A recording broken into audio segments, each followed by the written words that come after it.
কাল সকলেরই এই ধরাধাম ছেড়ে চলে যেতে হবে, তাই কি না? যে জন্মিলে মরিতে হবে, অমর কোথায় কে কবে। আমরা অমর কেউ আছি? অমর কোথায় কে কবে। এই জগতে এই সংসারে অমর কেহ নাই। জন্মিলে মরিতে হবে, অমর কোথায় কে কবে। কেউ তো অমর নেই, তাহলে সবার একদিন কি হবে? এই সুন্দর পৃথিবী ছেড়ে চলে যেতে হবে। তো এই জন্য যে মৃত্যু বার্ষিকী তিথিতে দিবসীতে শ্রীমদ্ ভগবত গীতা পঠন পাঠন শ্রবণ করিতে হয়, আর পিতা পুত্রগণকে আশীর্বাদ করিতে করিতে বৈকুণ্ঠে গমন করে। কারণ এই ধরনের কর্ম যেন পুত্র কন্যাগণ আরো করতে পারে, পিতা আশীর্বাদ প্রদান করেন। ওম তৎসৎ, ওম তৎসৎ, ওম তৎসৎ। ওম অখণ্ডমণ্ডলাকারং ব্যাপ্তমেন চরাচরং তৎপদং দর্শিতোমি যেন তস্मै শ্রী গুরুবে নমঃ। গুরু ব্রহ্মা গুরু বিষ্ণু গুরুদেবো মহেশ্বর, গুরু সাক্ষাৎ পরম ব্রহ্ম তস্मै শ্রী গুরুবে নমঃ। মন্না শ্রী জগন্নাথ মদ্গুরু শ্রী জগদ্গুরু, মোদাত্মা সর্বভূতাত্মা তস্मै শ্রী গুরুবে নমঃ। জয় শ্রী কৃষ্ণ চৈতন্য প্রভু নিত্যানন্দ, শ্রী অদ্বৈত গদাধর শ্রীবাসাদি গৌর ভক্তবৃন্দ। হরে কৃষ্ণ কৃষ্ণ কৃষ্ণ হরে হরে, হরে রাম রাম রাম হরে হরে। হরে কৃষ্ণ কৃষ্ণ কৃষ্ণ হরে হরে, হরে রাম রাম রাম হরে। ও বাবা কৃষ্ণ। ভগবানের নামই হলো একমাত্র মন্ত্র, আর এই মন্ত্র সকলের জপ করা উচিত। হরির নাম হরিনামই বকে বলম কলৌ নাস্তে নাস্তে গতি বন্যতা। এই করে হত জীবে কৃষ্ণ নাম বিনা আর কোনো গতি নাই। তো 16 অধ্যায় অর্থাৎ 16 নম্বর অধ্যায় দৈবাসুর সম্পদ বিবাদ। উবাচু অভয়ং সত্য সংশুদ্ধি জ্ঞান যুগ ব্যবস্থিতি দানম দমশ্চ যজ্ঞশ্চ স্বাধ্যায়স্তপ আর্জবম অহিংসা সত্যম ত্যাগ শান্তিরকৃষ্ণম দয়া ভূতেশ লুলুপত্ত মার্দবম চাপলম তেজম কমাদৃতি শৌচম আধ্রো নাথি ওম নিতা ভবন্তি সম্পদ দৈবীম অভিজাতস্য ভারত। পরমেশ্বর ভগবান বললেন, হে ভারত, দৈব ভাব সমন্বিত ব্যক্তিদের মধ্যে বয়শূন্যতা, সত্তার পবিত্রতা, পারমার্থিক জ্ঞানের অনুশীলন, যুগ সাধন, দান, আত্মসংযম, যজ্ঞ অনুষ্ঠান, বৈদিক শাস্ত্র অধ্যয়ন, তপস্যা, সরলতা, অহিংসা, সত্যবাদিতা, ক্রোধশূন্যতা, বৈরাগ্য, শান্তি, অদূষদর্শী, সমস্ত জীবে দয়া, লোভহীনতা, মৃদুতা, লজ্জা, অচপলতা, তেজ, ক্ষমা, ধৈর্য, শৌচ, মাৎসর্যহীনতা, অভিমান শূন্যতা, এই সমস্ত দিব্য গুণগুলি দেখা যায়। হরি বল। যে পরমেশ্বর ভগবান অর্জুনকে বললেন যে হে ভারত, দৈব ভাব যারা দৈব সম্পদ নিয়ে জন্মগ্রহণ করিয়াছেন, তাদের মধ্যে এই সকল লক্ষণগুলি দেখা যায়। কি কি লক্ষণ? এই যে বললাম, পবিত্রতা, সুচিতা, দক্ষতা, পারমার্থিক জ্ঞান, যোগ সাধনা, আত্মসংযম, এই সমস্ত ভাবগুলি দৈবী প্রকৃতির লোকের মধ্যে পরিলক্ষিত হয়। শ্লোক: হে পার্থ, দম্ভ, দর্প, অভিমান, ক্রোধ, রূঢ়তা ও অজ্ঞান, এই সমস্ত গুণ আসুরিক ভাবাপন্ন ব্যক্তিদের লাভ হয়। এবার কার কথা বলা হয়েছে? প্রথমত বলছে দৈবী সম্পদ যারা, দৈবী প্রকৃতি যারা, তাদের গুণ। এবার বলছে অসুর প্রকৃতির ব্যক্তিদের কি ভাব, কি লক্ষণ দেখা যায়। যে হে পার্থ, তাদের মধ্যে দম্ভ অর্থাৎ অহংকার, দর্প, অভিমান, ক্রোধ, অতিরিক্ত রাগ, রূঢ়তা, রূপশূন্যতা এবং অজ্ঞান, এই অসুর প্রকৃতির লোকেদের মধ্যে এই লক্ষণগুলি দেখা যায়। এই শ্লোকে নরকে যাওয়ার প্রশস্ত রাজপথটি বর্ণনা করা হয়েছে। এই শ্লোকের কথার অর্থ হলো যে এই যে প্রশস্ত রাজপথ, দীর্ঘ যে রাজপথটি রয়েছে, সেই রাজপথটি হলো নরকে যাওয়ার রাস্তা। হরিবল, নরকে যাওয়া। অসুরেরা আড়ম্বরের সঙ্গে ধর্ম ও আধ্যাত্মিক জ্ঞানের উন্নতি প্রদর্শন করতে চায়, যদিও তারা নিজেরাই সেই সমস্ত নীতিগুলি অনুশীলন করে না।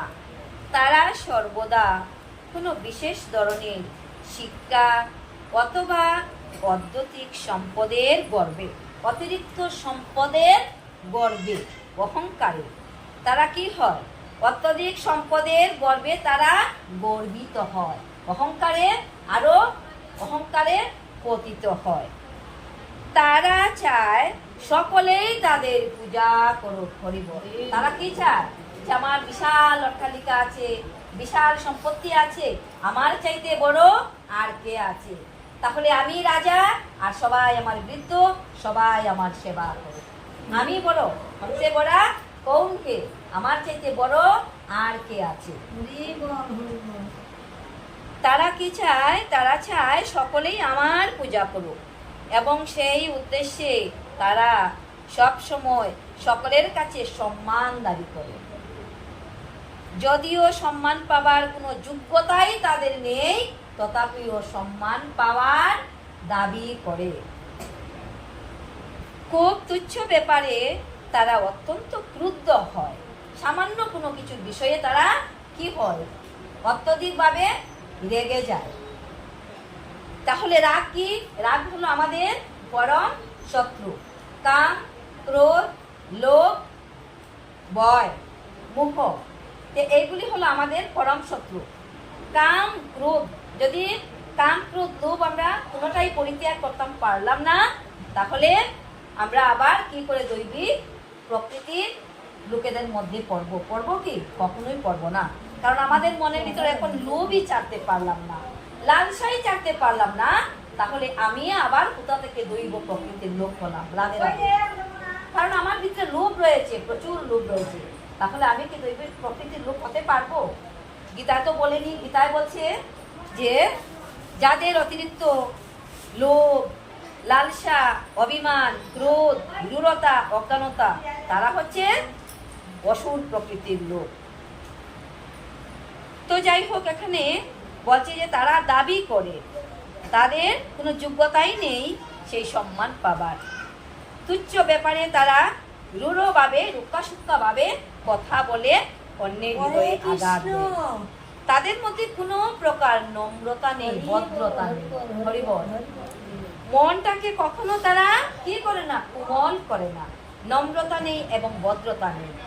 এই সুশীল সমাজে যদি ভদ্রতা না থাকে, ছোট বড় বাদ বিচার না থাকে, তাহলে আমাদের এই সমাজটা কি হবে?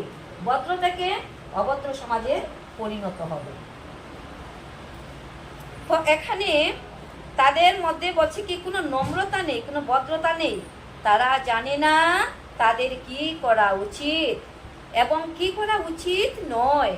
তারা তাদের নিজেদের ইচ্ছা অনুসারে খামখেয়ালির বসে কাজকর্ম করে এবং কারোর কর্তৃত্ব মানে না। এই সমস্ত আসুরিক গুণগুলি তারা মাতৃগর্ভে তাদের শরীর গঠনের সময়ে গ্রহণ করে। কোথায় সেই আসরিক সম্পদ পায়? মায়ের জঠরে। যখন মায়ের জঠরে একটি শিশু থাকে, মা যদি নম্রতা, ভদ্রতা, কোমলতা ভাব তার না থাকে, মা যদি ভগবানের নামামৃত রসসুধা পান না করে, মা যদি ভক্তিপূর্ণ না হয়, তাহলে সন্তানটাও ঠিক তদ্রূপ একই রকম হয়। এই জন্য বলছে শরীর গঠনের সময়েই তার কি হয়, যে সেই সময়ে তার মাতৃগর্ভে থেকে শরীরের সঙ্গে সঙ্গে ওই ভাবগুলি তার দেহে পরিলক্ষিত হয়। তারা যতই বড় হয়, এই সমস্ত অশুদ্ধ গুণগুলি তাদের মধ্যে প্রকাশিত হয়। যতই বড় হোক না কেন, কিন্তু তাদের মধ্যে কি থাকে না? আচার নিষ্ঠাবান কোনো কিছু থাকে না। দৈবী সম্পদ মুক্তির অনুকূল। দৈবী সম্পদ থাকলে কি হয়? মুক্তির অনুকূল। আর আসরিক সম্পদ হয় এই মায়ার বন্ধনের কারণ। হে পাণ্ডব, তুমি সুখ করো না, অর্থাৎ দুঃখ করো না, কেননা তুমি দৈবী সম্পদ সহযোগে জন্মগ্রহণ করেছ। কুন্তী দেবী যখন গর্ভধারণ করেছিলেন, পুত্র যখন গর্ভে ছিল, তখন কুন্তী কি করেছিল? হরিকথা, হরিনামামৃত রসসুধা আস্বাদন করেছিল, আর সদাই ভগবানকে ডেকেছিল। রাধে রাধে, সদাই ভগবানকে ডেকেছিল। আর প্রতিটি সন্তান তো দেবতাদেরই অংশজাত। হে পার্থ, এই সংসারে দৈব ও আসুরিক এই দুই প্রকার জীবের সৃষ্টি হয়েছে। দৈব সম্বন্ধে বিস্তারিতভাবে বলা হয়েছে। এখন আমার থেকে আসুরিক প্রকৃতি সম্বন্ধে শ্রবণ করো।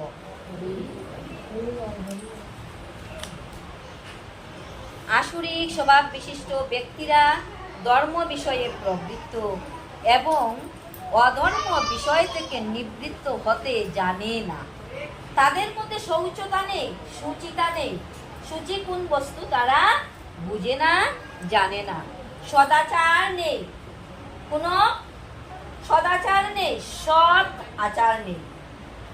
তাদের মধ্যে কি নেই? কোনো সত্যতা নেই। সত্যতা তাদের মধ্যে থাকে না। প্রতিটি সভ্য মানব সমাজে কতগুলি শাস্ত্রীয় নিয়ম কানুন আছে। এই শাস্ত্রীয় নিয়ম কানুন মেনে সবার চলিতে হয়, এই জীবনযাত্রাকে পরিচালনা করিতে হয়। কিন্তু আসরিক লোকেদের মধ্যে এই ধরনের কোনো সদাচার পরিলক্ষিত হয় না। আসরিক স্বভাব বিশিষ্ট ব্যক্তিরা বলে যে এই জগৎ মিথ্যা, এই জগৎ মিথ্যা, অবলম্বনহীন, ঈশ্বর শূন্য। পারস্পরিক কাম বশত এই জগৎ উৎপন্ন হয়েছে এবং কাম ছাড়া আর অন্য কোনো কারণ নেই। অর্থাৎ সৃষ্টি যে হয়েছে নারী পুরুষের মিলনের ফলে, ভগবান বলে এখানে কোনো কিছু নেই। তাদের কথা হলো নারী পুরুষ মিলনের ফলেই সৃষ্টি হয়। কিন্তু ভগবান এখানে বলছে যে ঈশ্বর শূন্য, ঈশ্বর নেই। তারাই ঈশ্বর, ঈশ্বর নেই। কাম বশত এই জগৎ উৎপন্ন হয়েছে, কামের কারণেই এই জগৎ সৃষ্টি হয়েছে।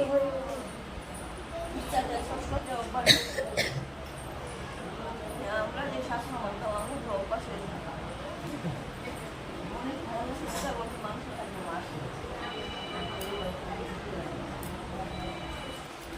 এবং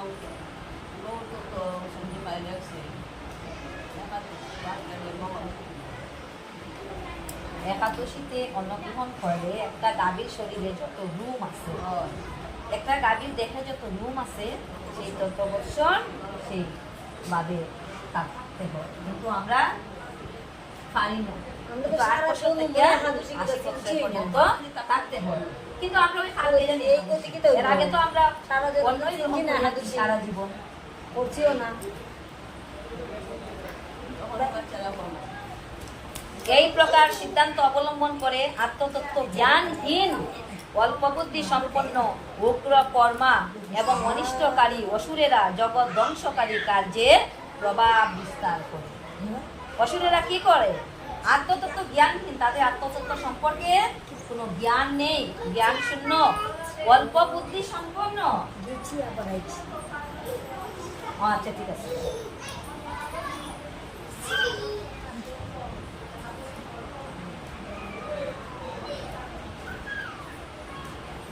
কিতা করা, যারা মনে করো একাদশী আমরা পালন করিতেছি, আর যারা করছি না তারা অবশ্যই আগামী একাদশীতে তিথি থেকে আমরা করার চেষ্টা করব। উদ্দেশ্য তো হৃদয় নিতে হবে। হয় না বাবাজি, এটা তো ভগবান জানে কি হবে, তারও আবার অতি শীঘ্র উদ্ধারও হয়ে যায়। প্রশ্ন হয়েছে না, হ্যাঁ? প্রশ্নটা হয়েছে না। একাদশী মরলে কি হবে, এটা প্রশ্ন না। না। একাদশী মহোৎসব করে। আর একাদশী মহোৎসব ফল। একাদশী অন্নদার মহাপাপ। এটা তো যার যার গুরুদেবের কাছ থেকে বিধান নেই, কি করা যায়? এটা তো যার যার গুরুদেবের বিধান নেব, কারণ গুরুদেব ছাড়া তো আমার মাতা পিতার কর্ম হইতো না। তখন আমার গুরুদেবের বিধান নেব, আমি কি করতাম? আমার উদ্ধার করতে তো আমার শ্রী গুরুদেব, তো আমি গুরুদেবের কাছে প্রশ্ন করবো, জিজ্ঞাসা করবো, আমার গুরুদেব এটা উত্তর দিব।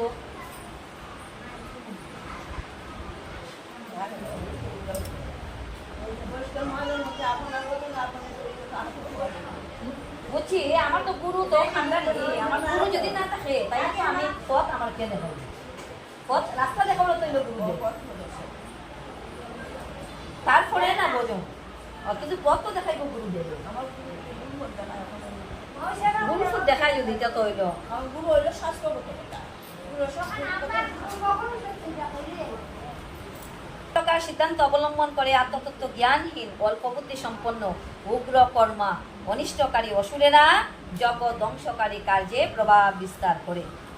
আসুরিক বাবাপন্ন মানুষেরা যে ধরনের কাজকর্মে লিপ্ত তা পৃথিবীকে ধ্বংসের পথে নিয়ে যায়, পৃথিবীকে তারা ধ্বংসের পথে নিয়ে যায়।